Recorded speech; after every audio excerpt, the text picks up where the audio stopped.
భగవాన్ దాస్ చేసిందే నిజం, ఇప్పుడు నేను చెప్పిందే నిజం. మై లార్డ్, న్యాయాన్ని అదుపులో ఉంచవలసింది న్యాయ వ్యవస్థ గాని వ్యక్తులు వాళ్ళ రౌడీజం కాదు. భగవాన్ దాస్ కేవలం గూండాయిజంతో ఈ వ్యక్తిని భయపెట్టాడు.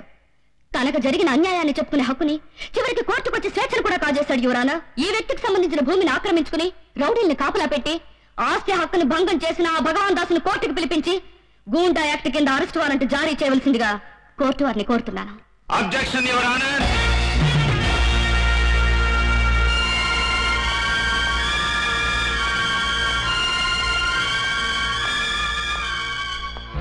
మీరు లాయర్ అల్లాడి అప్పలస్వామి గారి మనవణ్ణి అనంతస్వామిని భగవాన్ దాస్ గారి తరపున వాదించడానికి వచ్చాను. లాయర్ లతాదేవి గారు భగవాన్ దాస్ గారు లాంటి పెద్ద మనిషిని, ఐ రిపీట్, భగవాన్ దాస్ గారు లాంటి పెద్ద మనిషిని రౌడీ గూండా అని ఏ సాక్ష్యాధారాలతో ఉన్నారో నాకు అర్థం కావటం లేదు. అంత అర్థం కాని లాయర్ గారు లా ఎలా చదివారో, చదివి నల్ల కోటేసుకుని కోర్టుకి ఎలా వచ్చారో నాకు అర్థం కావడం లేదు. ఆడవాళ్ళకి ఏది అంత సులభంగా అర్థం కాదులేండి. No more personal talks. Proceed.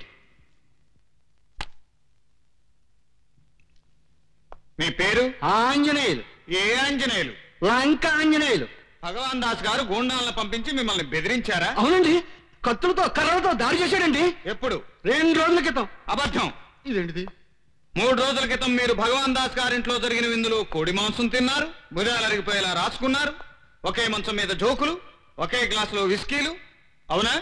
ఏంటంటే ఊరికే బొకా ఇస్తారా? నేను కోడి మాంసం తింటాం ఏంటండి? మాది భరద్వాజ గోత్రం, శాఖాహారిని. చూడు, నీ వెనక ఎవరో అండగా ఉన్నారని నిజాన్ని అబద్ధం చేసి చెప్పావో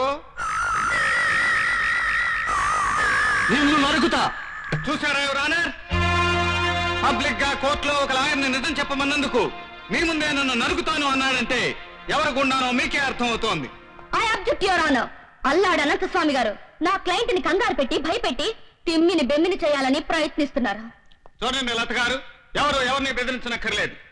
ఈ కేసులో ఉన్న లోపాయికారి వ్యవహారాన్ని మీ క్లయింట్ నోటి వెంటే క్షణంలో పలికించగల బ్రహ్మాస్త్రం లాంటి సాక్ష్యం నా దగ్గర ఉంది. మీరు కూర్చోండి.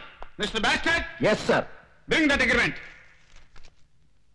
చూడు మిస్టర్ డొంక ఆంజనేయులు, లంక అండి. నీకు డొంకే కరెక్ట్.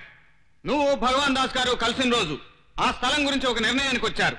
ఆ స్థలం ఆయనకి ఇవ్వాలని, రేటు నెమ్మది మీద నిర్ణయించాలని, ఆ స్థలంలో ఆయన షెడ్లు వేసుకోవచ్చని ఒక అగ్రిమెంట్ రాసుకున్నారు. అబద్ధం. నిజం. అబద్ధం అండి బాబు. నిజం. నువ్వే చదువు.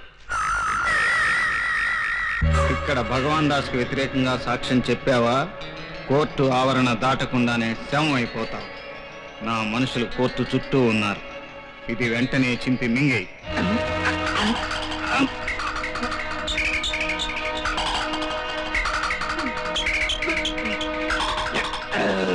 చూసారా యువర్ ఆ అగ్రిమెంట్ కాపీని ఎలా నవలు మింగేశాడు. వీడి అబద్ధాలను నిరూపించడానికి, వీడిని సమర్థించే లాయర్ లతాదేవి అసమర్థతను నిరూపించడానికి ఇంతకంటే వేరే సాక్ష్యాలు అక్కర్లేదనుకుంటాను. అబద్ధం. ఇదేదో కట్టుకథలా ఉంది. అవును, ఒకటి కాదు 100 కట్టుకథలుంటాయి. నా వాదనలో కాదు, మీ వాదనలో. మీరు చాలా ఎక్కువగా మాట్లాడుతున్నారు. మీరు తక్కువగా మాట్లాడితే మంచిది. చూడండి. ఏమో చాలేవమ్మా, చేసింది చాలుగానే ఇక్కడ కొంపలంటుకుంటుంటే మన దబా ఇప్పుడు ఎందుకు? అయ్యా, ఈవిడ గారి కేసులు లేక నన్ను పట్టుకుంది. నన్ను భగవాన్ దాస్ గారి మీద కేసు పెట్టమంది. కోర్టులోకి వచ్చి సాక్ష్యం చెప్పమంది. అటువంటి పెద్ద మనిషి మీద కేసు నెక్కితే ఆవిడకే పేరు వస్తుందని నా చేత బలవంతంగా కేసు పెట్టించింది.